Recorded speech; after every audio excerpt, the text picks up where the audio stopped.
Looking for clarity and confidence when it comes to decision making for your business? You've come to the right place. You're now listening to the Atomic Business Coaching Podcast. I am Adam. And I'm Tom. And together we are Atomic Business Coaching, where our stories are your solutions. I love it. This is getting better and better and better. It does. It's so awesome. It's such a great line, where our stories are your solutions. And it's funny how it came up, right? We didn't come up with that. It came out of us. Yes, it did. We were having a conversation one day, and you know what we really do? It's like all of our stories are just solutions for people, and you're like, that's it. That's it. We have so much fun coming up with this stuff as we prepare for these things, so it's awesome. Yeah. So speaking of coming up with what we're going to do is Tom and I work with many, many different business owners, people that were from startups and are really evolving that, people that moved from corporate into a job, or people that had a very, very well-established business and needed to make a transition. So in order to make this a little bit more interesting, what we have done is we've asked all of those clients of ours, and some of them are not clients, some of them are just members of a mastermind that Tom and I are involved with. Mm-hmm. We have asked them to give us some topics that they would like Tom and I to discuss on our podcast. So hopefully some of these questions are things you've asked yourself or you've been pondering, or if you weren't, we'll make you think about them a bit. And hopefully our stories about them are your solutions.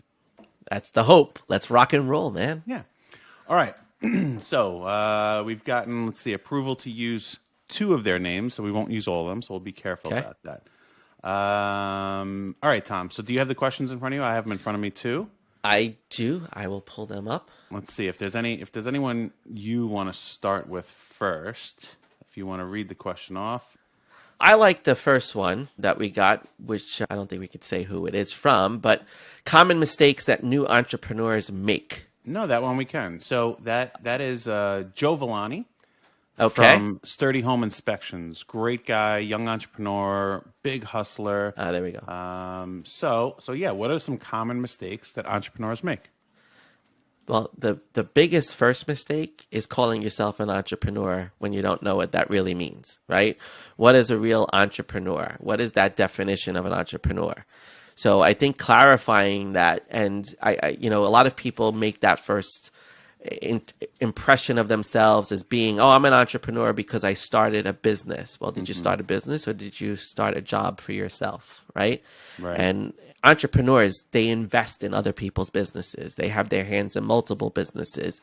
They are building a way. So it's really a question of identity and how you're going to look at yourself, right? I think that's the thing that people struggle with in the very beginning, is they think they have to fill this definition, that they fill this role, but they don't. It's not really what they mean by that. Do you know what I mean by that?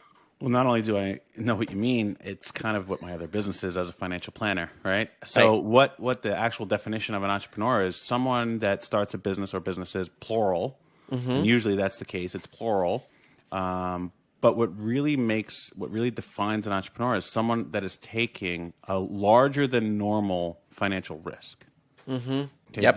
That's truly what entrepreneurs do, is they decide that I am willing to take on this unreasonable risk that most other people will not take. Most small business owners are not in that position. Most small business owners are trying to put food on the table. Right. The byproduct is they create a great product or a service, and they're able to employ other people and be a really good resource for their community and their clients and their employees, and then they pay themselves some money. There's usually very little risk for the small business owner that they're willing to take. Is there risk in doing it? Absolutely. But they don't want to take much risk. An entrepreneur is the opposite. They're gonna throw caution to the wind and say, I'm going to take as much risk as possible because the reward is so enormous. So I think that is a good way to start answering that question. What are the common mistakes that new entrepreneurs make? Is they classify themselves as an entrepreneur. Absolutely. No, I think that's a great point. And then there's this term solopreneur too, that we hear all the time. Like, what's the difference between a solopreneur and an entrepreneur? And there's more and more solopreneurs, Tom, right now, especially because of COVID. You were going to say something, I cut you off. No, I want you to answer. Yeah. Yeah, so there's more and more solopreneurs. I call them the hindsightpreneurs, right? Hindsight being 2020, and in the year 2020, many of these entrepreneurs created their own business. I Okay, love how you craft that stuff. it's just something I've thought about. I categorize them. I put them in a bucket. The hindsight entrepreneurs, and what they have done is they became solopreneurs. A lot of them it was just forced upon them. They had no choice, and they either lost their job or they couldn't work, or they were at home and they did their job and they realized, wow, I could do my 8-hour day in 4 hours. I got 4 extra hours. Let me go start something else. What a solopreneur really is you are everything to the business. Okay. A lot of coaches are solopreneurs. They are not only the coach, they're the marketer, they're the accountant, they are the customer service rep. They do everything. Okay. That's what a solopreneur really is. And it's okay to be a solopreneur as long as you understand where you want to go forward. And most people start as solopreneurs, and some stay that way forever. But there's certain capacities that you're going to hit with your time, with your energy, with the money you can generate. And that's really the differentiator of a solopreneur. It's me, only me. I'm doing everything. Some of my businesses are that way. I'm a solopreneur in some of my businesses. Right. And I think that the key is that, solopreneurs start out doing everything, and then they have to identify their who's and who's going to help them. And that's where they become true small business owners, right?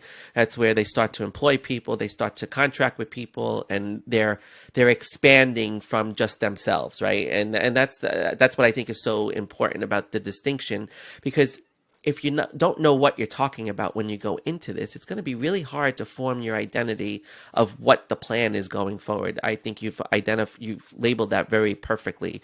Like, you got to know the road forward at some point.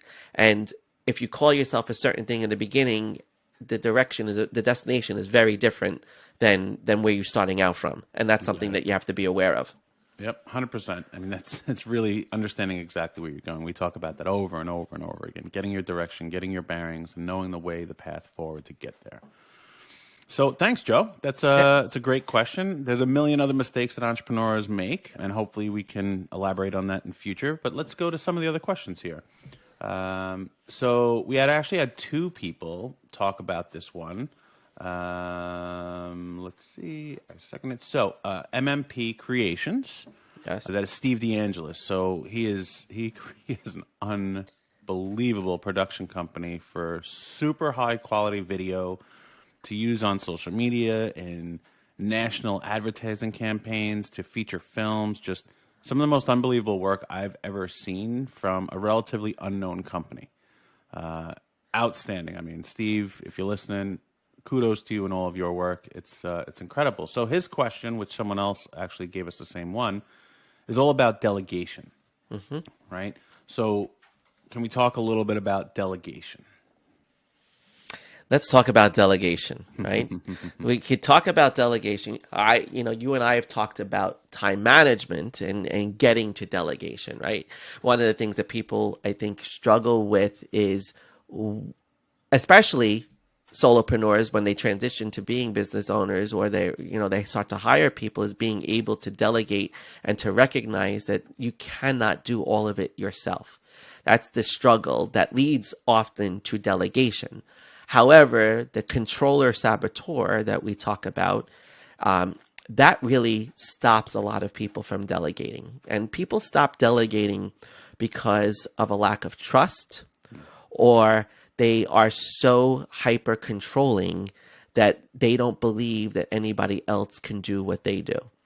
And it's the expectations really that we set for other people in delegating. And it's you had said at one of our networking meetings a while back that when you hire someone, you can only really expect them to do 60% of what the job is that you would do. You do 100%, but you can only expect them to do 60%. And I think that's part of the expectation in the back of people's minds that they have to have when they go to delegate something to someone. Right. But the delegation comes out of, all right, what is the work that needs to be done? Yeah. What do I absolutely need to do? And what is it that I can actually delegate to somebody else to do? Because I should be using my skills to the highest of my capacity, my license, my scope, whatever you want to call it, right? And there's only so much that you're going to be able to do. And then there's other things that really go against that. And those are the things that should be delegated to other people. And if you don't have a skill set to do something, that's when you start to delegate. That's how I've always managed through. I don't know I need a copywriter to help me write. So I delegate that task to a copywriter. So those are the things that like you have to think about. What is it that I can delegate to someone, give to someone else to do that is outside of what I'm maybe capable of doing, and not be afraid to use other people's skill sets to improve your overall outcome. Right. I agree. I think I come at delegation. There's two phases of delegation. So the first part of delegation is when you are really just starting your business. Usually the first, 1 to 5-ish years, right? Mm-hmm. And the way you would look at delegation in that point is either what do you not like to do, or what are you not good at doing? Okay. So for me personally, the first time I really delegated, I realized that there was something that I did not like to do anymore. Could I do it? Sure. I absolutely could do it, but it just did not bring me any fulfillment. I half-assed it when I went through it. I procrastinated every time to get to it. And I decided that I had to delegate that kind of a task. So you can look at the things that you don't enjoy doing and figure out, okay, is there someone that I can delegate this to that will give me back that time or that passion to focus somewhere else? So there's always a cost. When you delegate, you're going to pay something. And you have to understand what your time is worth in order to be able to delegate that. And the company has to be generating enough revenue to pay that person while still not going into debt while doing that, okay? Mm-hmm. The second thing is something that you're not good at. So what I do with all of our clients, especially Atomic Business Coaching, is we do a SWOT analysis on the person. So you can use a SWOT analysis for many different things. For those of you who don't know what a SWOT analysis is, it's you're listing out your strengths and weaknesses, then your opportunities and your threats.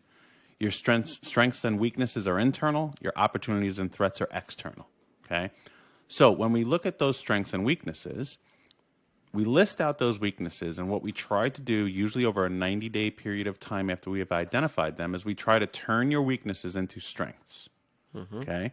After 90 days of time, if we realize you cannot turn that weakness into a strength, that means you must now delegate it. Okay, because you're doing your business and yourself a disservice to try to do something that's not as good as what the output could be if you delegated that task.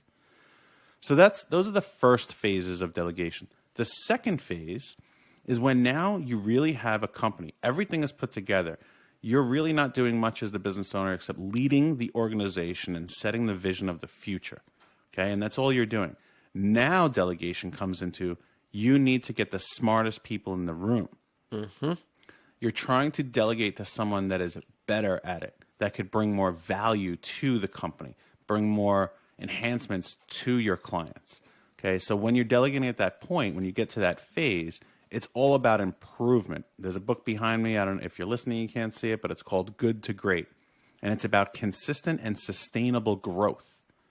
The people that don't delegate in phase 2 flatline, meaning they just kind of get complacent. They maintain their business, they're doing fine, but they don't have that consistent and sustainable growth. The only way you can do that, because you're only as smart as you actually are. You can only do as much as you're able to do. When you delegate to people that are smarter in a particular area or have more energy or more passion for something, they're going to launch your business to a whole nother level. So delegation comes from those two phases, in my opinion. I love what you said there in the second phase, right? It's about getting the smartest people in the room that, and it's you have to really let go of ego in those, that is why that's the difference between conscious leaders and not conscious leaders, right? It's about being able to let go of the ego in that instance and to say to yourself, I don't want to be the smartest person in the room. But so many people struggle with letting go of the ego because to expose weakness is seen as very vulnerable. It's seen as weak. However, that is what makes you a better leader. when you can recognize and I love John Maxwell's theories on this, strengths-based leadership, right? And I've always practiced strengths-based leadership in all of my leadership roles, is to really surround yourself with the strengths that complement your weaknesses.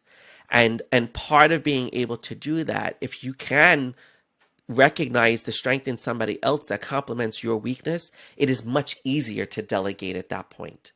So I love what you said there, right? Because it's really, you got to let go of the ego. And that's part of the mindset shift that needs to happen, is that I don't have to do all of this. I'm not good at it. Be honest with yourself. Be truthful, right?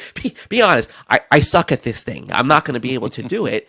So therefore, let me give it to somebody who could do it better than me, because in the end, we both win because we succeed in that. And the more you can let go of that ego and shift your mindset to that, you're going to be much more successful in the delegation process. Yep. And here's something I'll give all of you as a little tactic or a little thought that you can keep in the back of your mind when you're considering delegation. Everything that you despise doing, somebody else loves to do. Isn't that the truth? Mm-hmm. There is someone that the thing that you despise, they're like, I can't wait to wake up in the morning and do that. And you think they're batshit crazy. Right. But that's what they love. But they may look at what you love and be like, why does he want to do that stuff? Yeah. So consider the things that you don't want to do as an opportunity to give it to someone who is seeking that out.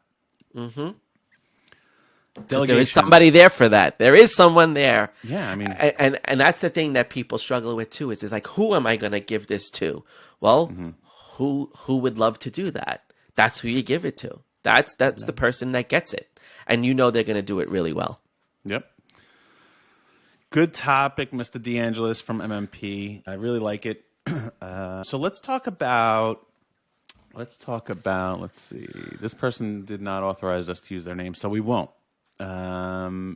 But you want to talk about the oh yeah, let's do this one. So someone asked us and it's a long question, so I'll kind of summarize it. So they asked, what is the multiplier effect of leverage and the positive emotional impact of not selling your time to anyone?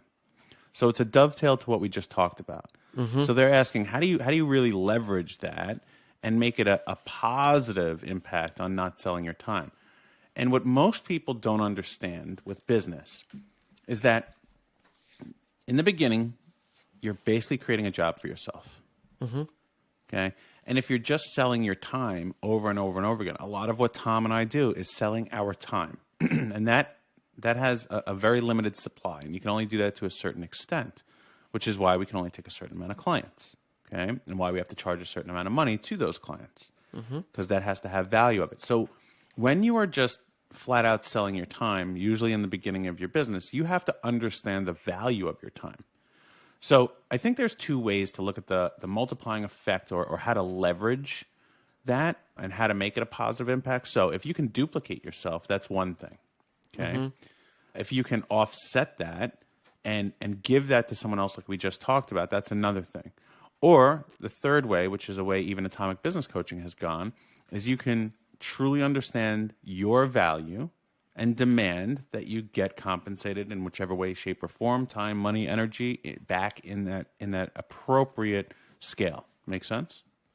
That makes a ton of sense. And value is such a struggle for so many people that are once employees, now have created a job for themselves and are transitioning to being business owners, right? There's that need for a redefinition of how you are compensated, and you have to focus on the value that you're bringing to people. You have to focus on the impact, right? So value to me is what impact am I making on this person's product, their life, their business, whatever it may be. And that's what, you and I, Adam, we do for our business owners that are our clients. Our goal is to bring them a financial impact on their business and bring incredible value to what we can offer them through our model and through our coaching to be financially successful in their business, but also have all the tools to be able to sustain that over time. It's a matter of, and this is where, as employees, when you're an employee, You get a salary, you get paid for the time that you are putting into the business. You put in a 9 to 5 schedule and you get compensated for that time.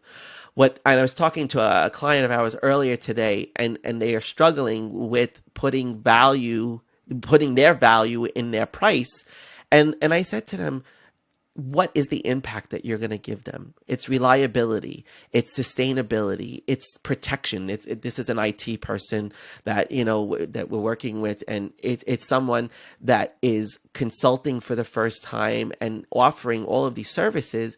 And I said to him, the way you do it is different than the way everybody else does it. And that's what your value proposition needs to be based on, is how you're different and how you're bringing a different approach to it. And that's where you become very valuable.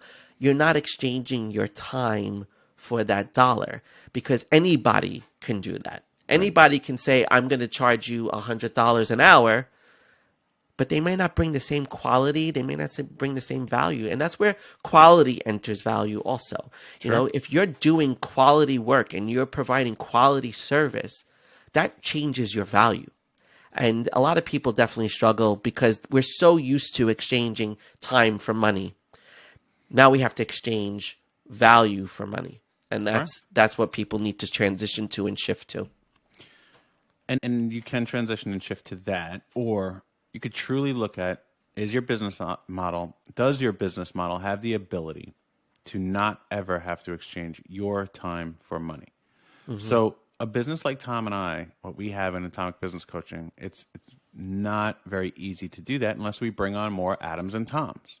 Mm-hmm. Okay, which that is part of our goal in forward years, but that will take a long time. What I think this person who asked this question is really discussing is, what is the emotional impact of no longer selling your time? Okay, and what does that actually do to you? And when you can come to terms with, you don't have to do it all, you can delegate everything, okay, then you truly become a business owner and not an employee for the business you own. That's brilliant. And that's where people get stuck, is they always think as the business owner, they have to do. They're the worker bee all the time. And you shouldn't really be that. If you want to create a business, you can have a service that you offer that generates revenue. But if you truly want to create a business, you have to understand that you have to be a very small part of that puzzle. And that means not selling your time anymore. Okay? You have to be looked at as the decision maker and the director of the business, directing where the course of action is going forward. You can't really be doing things. That means you no longer sell your time, okay? Mm-hmm. You are, fortunately or unfortunately, instead of selling your time, you are now selling other people's time. And that's what employees are.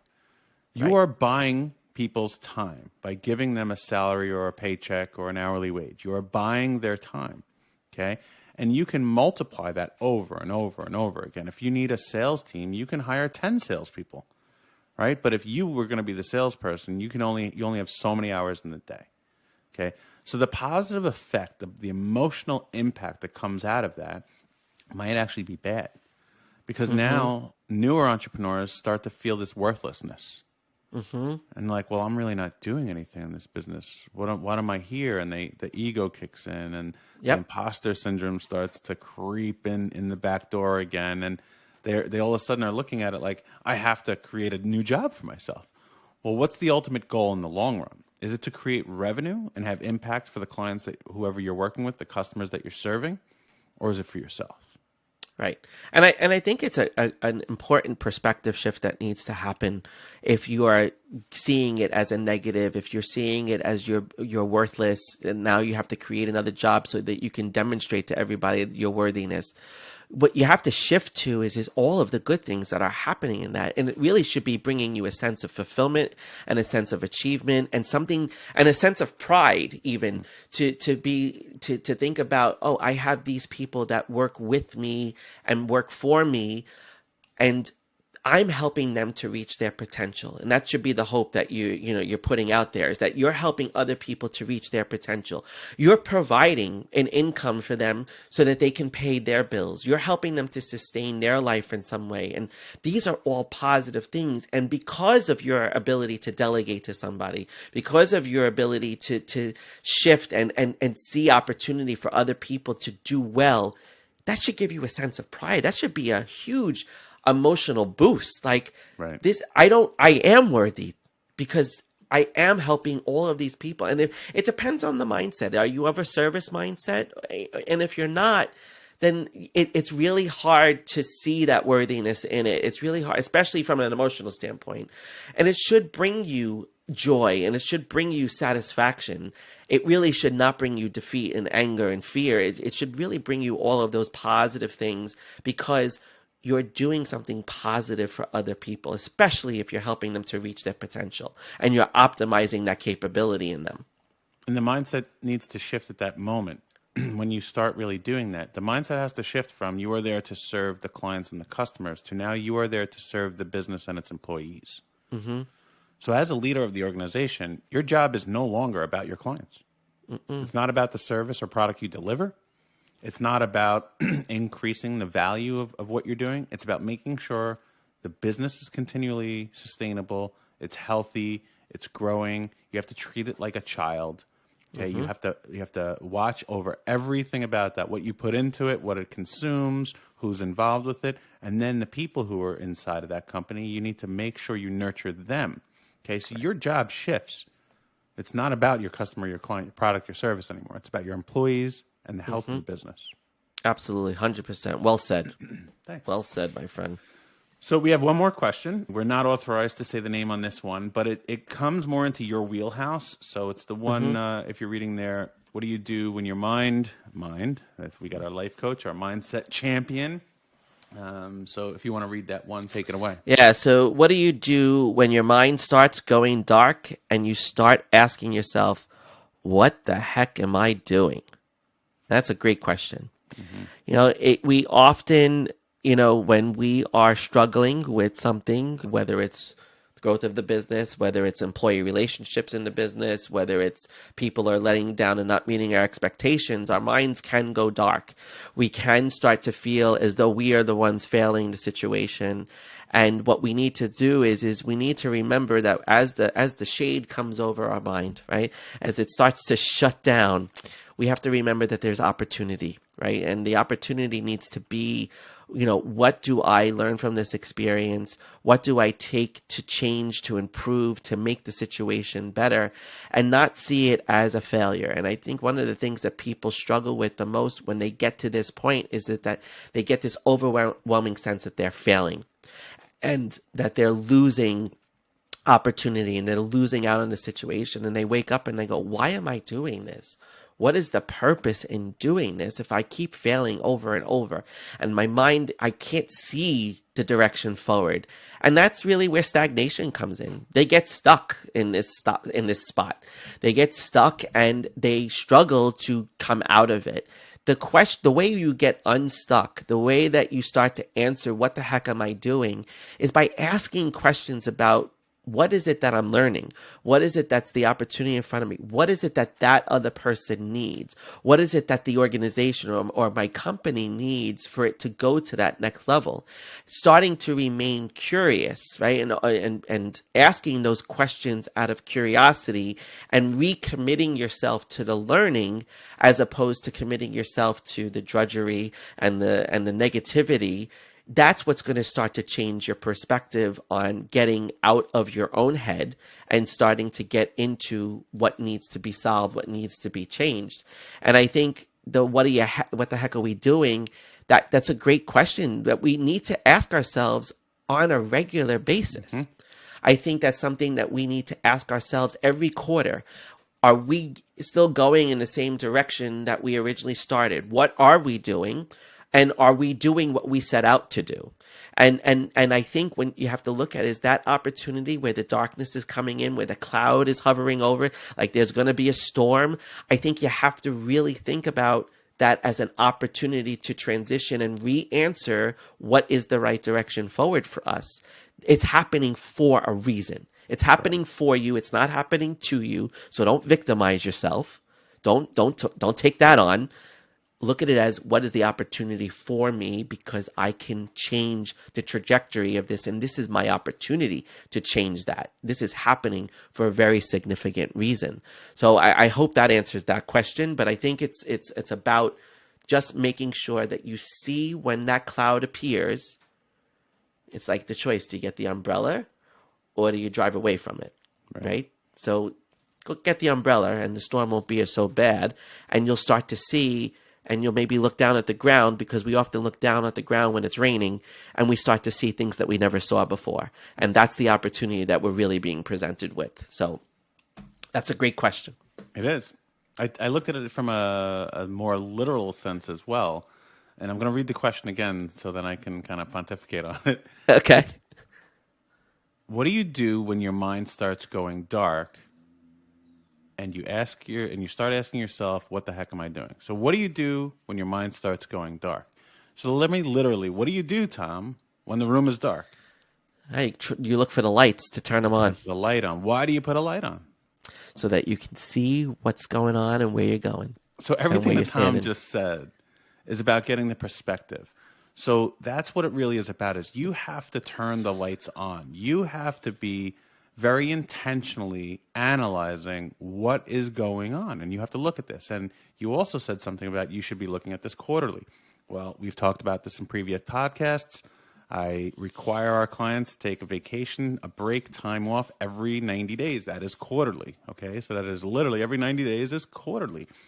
I do this personally for myself, and what I do is I go on the vacation, I enjoy it, I come back, I plan the next one, and then the last day of that vacation, I revisit what am I doing in the next 90 days? What the heck am I doing in the next 90 days? So as established and as experienced as I am, I still have to do that every single quarter. Mm-hmm. I had a conversation with a business owner last night, and we were talking about how often he was like, what am I going to do in my downtime? And I said, you got to write your business plan. He's like, oh, I haven't really done that. And I'm like, well, you need to do that. And I'm like, what you really should be doing is revisiting it quarterly. He's like, what? He's like, how often do you do it? I do it annually now. And I said, you have to be revisiting this quarterly, because as you're in the beginning stages of your business, it's going to grow and evolve so much that after the 90 days, your business plan will most likely be irrelevant. Mm-hmm. You'll either have taken it in a different direction, or it has grown so much that you need to write a whole new plan. Mm-hmm. And what I told this gentleman was, in the beginning of my career, when I first started building things out, I had another partner at that time, Russell, and what he and I did is we built our annual plan. We had a weekly meeting to revisit it. We looked at the numbers, we looked at our goals, we looked at the marketing, and every single week we would revisit that plan. And we found almost weekly there was something in the plan that needed to change. Mm-hmm. Now, I am not advocating for going off course. Right. What I am saying is you have to put the lights on. You got to look at what's going on so you know what the heck you're doing next. Yeah. And I now have to put glasses on to read everything so I can see it better, because you got to focus. We all do. But we all do. And look, that's what Atomic Business Coaching is. We are the glasses and the flashlight. That's what we are. Right. And that's what our whole process is built on. It's gaining the new perspective on your business. It's looking at your business differently. It's understanding everything that you're doing in your personal life and your professional life, and really examining all of it so that you have all the tools that you need to move forward and the fresh perspective to be able to accomplish what you're setting out to accomplish. Absolutely. Well said, my friend. Awesome. All right, so those are the questions that we had. I really enjoyed doing this. So any of you who are listening or watching, if you have the capability to ask some questions in the comments, or you can always go to our Instagram page, which is @Atomic Business Coaching. That's @Atomic Business Coaching. You can drop us a DM. If you want to chat there, that'd be great. Otherwise, maybe we can use one of your topics for some of our next podcasts. So we'd rather talk about things you want to hear about instead of things we want to say. Absolutely. That was awesome. It was fun. Yeah, pal. See you next time. See you next time.